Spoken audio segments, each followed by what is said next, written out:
Bismillahirrahmanirrahim. Assalamu alaikum students. Today our topic of discussion is gaseous exchange in humans. आज हम इंसानों के अंदर किस तरह से गैसेस एक्सचेंज होता है उसके बारे में पढ़ेंगे।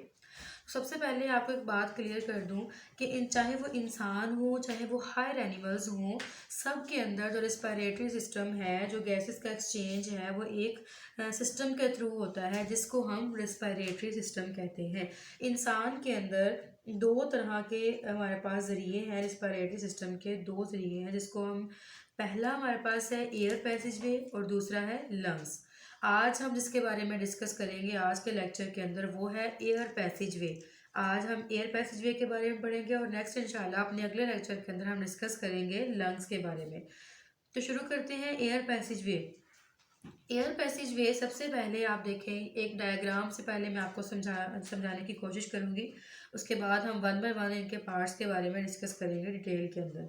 सबसे पहले देखें हमारे पास, अगर अपने माउथ से स्टार्ट करें, नेज़ल कैविटी, नाक से अगर हम शुरू करें तो नाक बाहर वाली जो सबसे जो फ्रंट पे हमें नाक नज़र आ रही होती है और नाक के साथ दो ओपनिंग्स आपको नज़र आ रही होती हैं जिसको हम बोलते हैं नोस्ट्रिल्स। नोस्ट्रिल्स जिस जगह पर जाकर एंटर होती हैं, जिसमें जाकर जहाँ पर आपको एक फ्लैप ऑफ टिश्यू नज़र आता है, सेंटर में एक दीवार नज़र आती है नाक के, वो क्या है, एक नेज़ल कैविटी। और नेज़ल कैविटी के अंदर जो एक मसल्स की बनी हुई, कार्टिलेजिनस टिश्यू की बनी हुई एक दीवार होती है, वो नेज़ल कैविटी को डिवाइड करती है दो हिस्सों में, और वो आउटसाइड द नोज जब ओपन होती है उसको हम क्या कहते हैं, नोस्ट्रिल्स। उसके बाद अगर हम बात करें नॉस्ट्रिल्स और नेज़ल कैविटी के बाद बात करें ओरल कैविटी की। ओरल कैविटी क्या है, अपने होंठों से, अपने लिप्स से जो चीज़ हम अंदर लेके जा रहे हैं, मुंह से, जहाँ से हम मुंह ओपन करते हैं उस जगह को, दो लिप्स के सेंटर से जो कैविटी स्टार्ट होती है उसको हम कहते हैं ओरल कैविटी, लिप्स के अंदर, ठीक है। और उसको कहते हैं जो माउथ कैविटी है उसको क्या कहते हैं, ओरल कैविटी। अब देखिए ओरल कैविटी से हमने फूड लेके जानी है, खुराक लेके जानी है, जो हम खाना खा रहे हैं उसको हम अपनी ओरल कैविटी के थ्रू अपनी बॉडी के अंदर लेके जाते हैं। और जो हवा बाहर से लेके जानी है, ऑक्सीजन लेके जानी है बाहर से, वो किसके थ्रू जाएगी, नॉस्ट्रिल और फिर नेजल कैविटी के थ्रू। अब देखिए नेजल कैविटी और नॉस्ट्रिल्स के लिए सबसे पहले अगर हम बात करें फेरंक्स की, फेरंक्स क्या है, एक मस्कुलर पैसेज है जो कि कॉमन है फॉर बोथ, ये दोनों के लिए कॉमन होता है, फॉर फूड एंड एयर। अभी तक जो कैविटी है, माउथ कैविटी और नेजल कैविटी, इसके बाद फेरिंक्स होता है। फेरिंक्स क्या है, एक कॉमन पैसेज वे है जिसके ज़रिए से खुराक भी गुजरती है और हवा भी गुजरती है। लेकिन उसके बाद थोड़ा सा आगे मूव करें तो एक जो फेरिंक्स है वो डिवाइड हो जाता है दो पार्ट्स में आगे, इसको हम बोलते हैं एसोफेगस। एसोफेगस क्या है, एसोफेगस एक सेपरेशन पॉइंट है जहाँ से सेपरेट होता है हवा का रास्ता और खुराक का रास्ता। अब हवा का रास्ता जो है वो अलग हो जाएगा और खुराक का रास्ता अलग हो जाएगा। ये जो आपको ब्लैक कलर में नज़र आ रहा है राउंडेड सा एक पाइप नुमा स्ट्रक्चर, ये क्या है, हमारे पास ग्लोटिस है। ग्लोटिस के ऊपर आपको एक फ्लैप ऑफ टिश्यू नज़र आ रहा है, एक ये लीफ की तरह का फ्लैप ऑफ टिश्यू जिसको हम एपिग्लोटिस बोलते हैं। ये क्या करता है, ये प्रिवेंट करता है फूड को कि ये विंड पाइप के अंदर ना जाए। जब खुराक फेरिंक्स से, ओरल कैविटी से होती हुई, फेरिंक्स से होती हुई आएगी तो ये विंड पाइप जो है, विंड पाइप क्या है, जिसके ज़रिए से हम सांस ले रहे हैं, जिसके ज़रिए से लंग्स के अंदर हवा जा रही है। तो इस जगह पर विंड पाइप में खुराक ना जाए, इसको रोकने के लिए विंड पाइप के ऊपर एक ढक्कन नुमा स्ट्रक्चर जिसको हम कहते हैं एपिग्लोटिस। एपिग्लोटिस क्या काम करता है, खुराक को सांस की नाली में जाने से रोकता है। जैसे ही यहाँ से खुराक एंटर होगी, जैसे ही फूड यहाँ से एंटर होगी तो ये फ्लैप ऑफ टिश्यू क्या करेगा, इस जगह को क्लोज कर देगा, इसको बंद कर देगा ताकि इसके अंदर खुराक ना जाए। फिर क्या होगा, जब ये बंद हो जाएगा तो हवा जो है, हवा के साथ खुराक अंदर नहीं जाएगी और यहाँ से जो इजीली जो फूड होगा वो एसोफेगस से होता हुआ नीचे की तरफ मूव कर जाएगा। ठीक है, अब आगे देखिए, इसीलिए कहते हैं ये जो फ्लैप ऑफ टिश्यू आपको नजर आ रहा है एपिग्लॉटिस, उस वक्त काम करता है जब हम बिल्कुल स्ट्रेट होते हैं। इसलिए कहते हैं कि लेट कर खाना नहीं खाना चाहिए। जब हम लेट कर खाना खाते हैं तो हमारा ये जो एपिग्लॉटिस है ये ओपन हो जाता है और खुराक जो है वो हवा की नाली में चली जाती है और हमें इरिटेशन होती है, कफिंग होना स्टार्ट हो जाती है, हमें खांसी आना शुरू हो जाती है। तो इसी वजह से कहते हैं खाना हमेशा सीधे बैठ कर खाना चाहिए, लेट कर नहीं खाना चाहिए, क्योंकि लेट कर खाने से खुराक जो है वो सांस की नाली में जाने का खदशा होता है।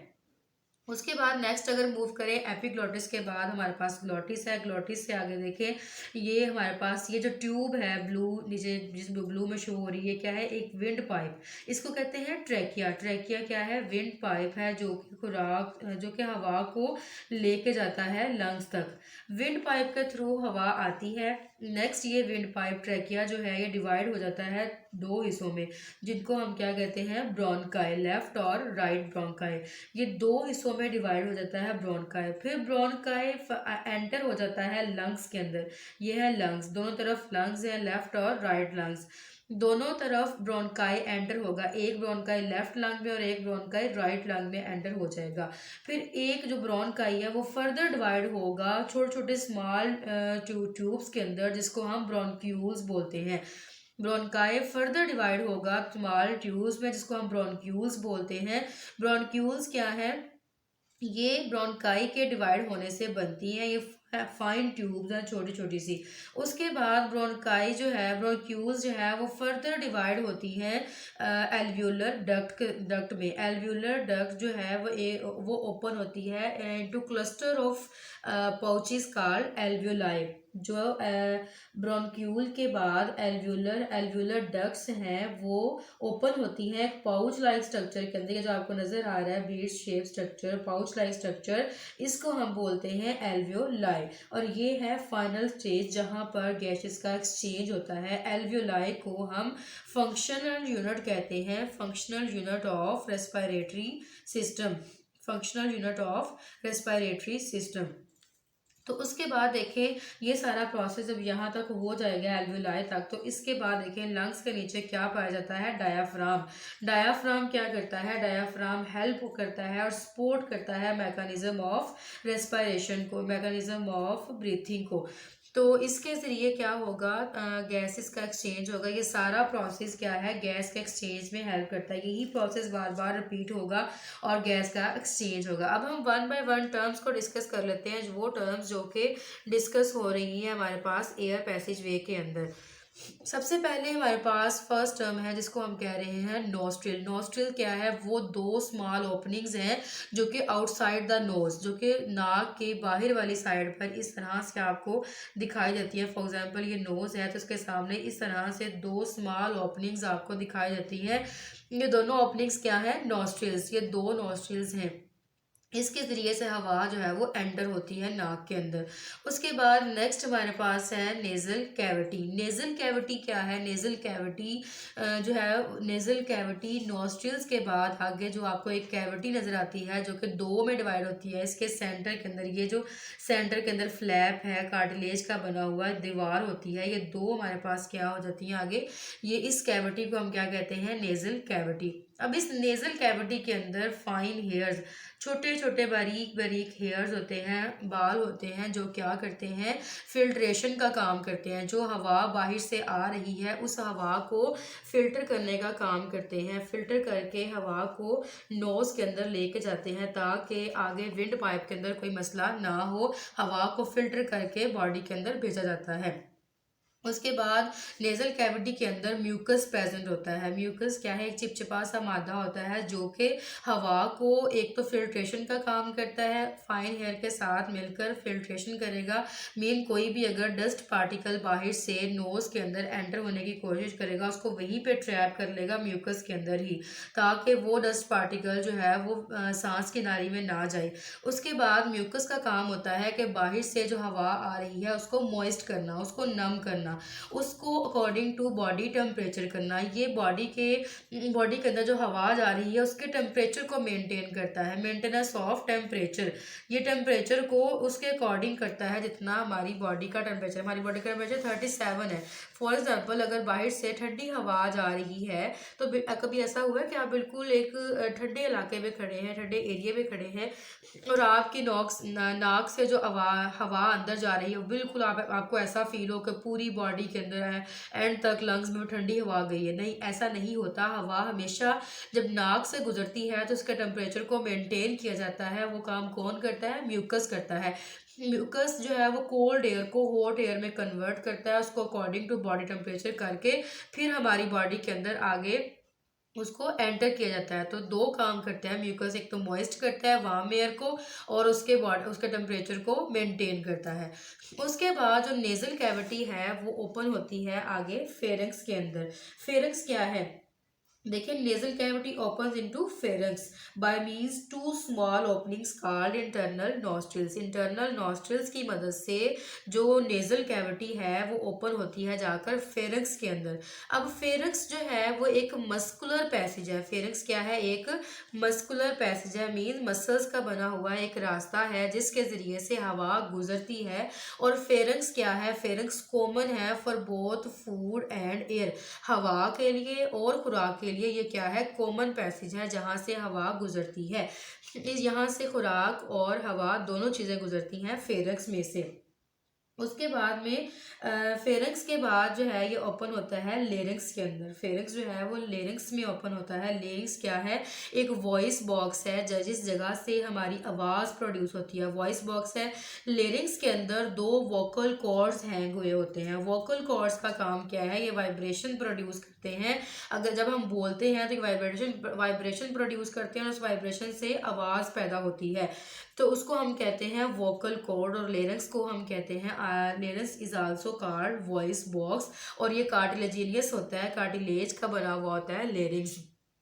अगर हम ग्लोटिस की बात करें तो ग्लोटिस क्या है? जब ये हवा जो है वो एंटर होती है फेरिंक्स से, फेरिंक्स से जब हवा लेरिंक्स में जाती है तो वहाँ पर एक ओपनिंग होती है जिसको हम कहते हैं ग्लोटिस। ग्लोटिस क्या है? एक नैरो ओपनिंग है at the floor of pharynx which leads into larynx. Glottis क्या है? एक नैरो ओपनिंग है at the floor of pharynx which leads to larynx. Mean pharynx से आती है और कहाँ तक जाती है? लेरिंक्स तक जाती है। और एपिग्लोटिस, जैसा कि पीछे मैंने आपको बताया, एपिग्लोटिस उसके ऊपर एक ढक्कन नुमा स्ट्रक्चर है जो कि खुराक को हवा की नाली में जाने से रोकता है। Prevent the entry of food in air passage वे, यानी कि वो रोकता है कि खुराक जो है वो खुराक हवा की नाली में एंटर ना हो, तो इसलिए वो उसको रोकता है। उसको कहते हैं एपिग्लोटिस। एपिग्लोटिस के बाद अगर हम बात करें, वॉइस बॉक्स की बात हम पहले कर चुके हैं लेरिंक्स के। लेरिंक्स एक वॉइस बॉक्स है जिसके अंदर वोकल कॉर्ड्स होते हैं, two pair of fibrous bands called vocal cords, और ये स्ट्रेच्ड हुए होते हैं अक्रॉस द लेरिंक्स। लेरिंक्स के साथ ही ये लटके हुए होते हैं। जब वोकल कॉर्ड वाइब्रेट करते हैं उनमें से हवा गुजरती है और वाइब्रेशन प्रोड्यूस होती है, और वहाँ पर फिर साउंड पैदा होती है, आवाज़ पैदा होती है। फिर आगे देखिए लेरिंक्स कॉन्टिन्यूड वाइडिंग, और लेरिंक्स जब कॉन्टिन्यू करता है आगे फर्दर तो फिर क्या बनता है? ट्रैकिया। ट्रैकिया क्या है? ट्रैकिया एक विंड पाइप है जो कि 12 सेंटीमीटर लॉन्ग ट्यूब है। ट्रैकिया क्या है? ये देखिए, ट्रैकिया एक विंड पाइप है जो कि 12 सेंटीमीटर लॉन्ग है। ट्रैकिया 12 सेंटीमीटर लॉन्ग एक ट्यूब है जिसको हम विंड पाइप भी कहते हैं, और ये होता है in front of the oesophagus. ये देखें, एसोफेगस का हमने यहाँ लेबलिंग की थी, ये बिल्कुल एसोफेगस के सामने पाया जाता है ट्रैकिया। उसके बाद ये जो ट्रैकिया है ये सी शेप्ड होता है, और ट्रैकिया सी शेप्ड है और ये भी कार्टिलेज का बना होता है। कार्टिलेजिनियस प्लेट्स होती हैं इसकी दीवारों के साथ। उसके बाद देखें, हर ब्रोंकाई जो है वो डिवाइड होता है दो लंग्स के अंदर of its side and then divide into smaller bronchioles. देखें, यहाँ से ट्रैकिया डिवाइड हो रहा है दो ब्रोंकाई के अंदर, फिर ब्रोंकाई फर्दर डिवाइड हो रहे हैं ब्रोंक्यूल्स के अंदर। तो bronchi continue dividing in the lungs until they make several fine tubes called bronchioles. जब वो फर्दर सेवरल फाइन ट्यूब्स बनाता है उसको हम क्या कहते हैं? ब्रोंक्यूल्स। फिर ब्रोंक्यूल्स फर्दर डिवाइड होते हैं और बना देते हैं छोटी छोटी ओपनिंग्स, जिसको हम क्या कह देते हैं, एल्व्यूलर डक्ट्स। वो एल्व्यूलर डक्ट्स जो हैं, हर एल्व्यूलर डक्ट्स जो है वो ओपन होती है जाकर क्लस्टर ऑफ एल्व्यूलाई। देखें, ब्रोंक्यूल्स जो क्या है, ब्रोंक्यूल एक ब्रोंकाई डिवाइड होता है लंग्स के अंदर, फाइन ट्यूब्स बनाता है जिसको हम ब्रोंक्यूल्स कहते हैं। उसके बाद एल्व्यूलर डक्ट है। एल्व्यूलर डक्ट क्या है, open into cluster of pouches called alveoli. ये देखें, ये जो स्ट्रक्चर, ये जो स्ट्रिंग नुमा स्ट्रक्चर आपको शो हो रहे हैं, ये क्या है, एल्व्यूलर डक्ट्स हैं। ये फर्दर डिवाइड होती हैं और क्या बनाती हैं, एल्व्यूलाई। अब देखिए, एल्व्यूलाई वो फाइनल स्टेज है जहां पर गैसेस की एक्सचेंज होगी। तो इसलिए इसको हम क्या कह देते हैं, ये फंक्शनल यूनिट है रेस्पिरेटरी सिस्टम का। एल्व्यूलाई क्या है, functional unit of respiratory system. और हम कहते हैं जो एल्वोलाई है वो क्या बनाता है, respiratory surface in human body. और each alveolus is a sac like structure lined by single layer of epithelial cells. हर एल्वुलाई जो है उसके अंदर सैक लाइक स्ट्रक्चर, ये देखिए थैलिन मास स्ट्रक्चर है जिसको सैक लाइक स्ट्रक्चर कह रहे हैं। और वह लाइंड होता है, बना हुआ होता है single layer of epithelial sales. इसके इर्द गिर्द क्या होती है, एपिथेलियल सेल्स की एक लेयर होती है। और इसके बाद फिर छोटी छोटी जो है वो स्मॉल कैपिलरीज ने इसको जो है वो इस तरह से सराउंड किया हुआ होता है। तो ये था स्टूडेंट्स आज का हमारा टॉपिक, जिसमें हमने पढ़ा कि इंसानों के अंदर किस तरह से गैस का एक्सचेंज होता है, हायर एनिमल्स में और ह्यूमंस के अंदर। जिसमें हमने नेजल कैविटी से लेकर नॉस्ट्रिल से लेकर nasal cavity, pharynx, larynx, glottis, epiglottis, trachea, bronchi, bronchioles, alveolar duct और एल्वुलाई तक आज हमने डिस्कस किया। नेक्स्ट इंशाल्लाह हम अपने अगले लेक्चर के अंदर डिस्कस करेंगे लंग्स के बारे में, कि लंग्स के ज़रिए से किस तरह से गैसेस एक्सचेंज होती हैं। तो यहाँ तक अगर आपको कोई क्वेश्चन हो, कोई क्यूरी हो, तो आप कमेंट बॉक्स में पूछ सकते हैं। अगर आपको हमारा लेक्चर आज का अच्छा लगा हो, वीडियो अच्छी लगी हो, तो प्लीज़ लाइक कीजिए और सब्सक्राइब कीजिए। Thank you so much. अल्लाह हाफिज़।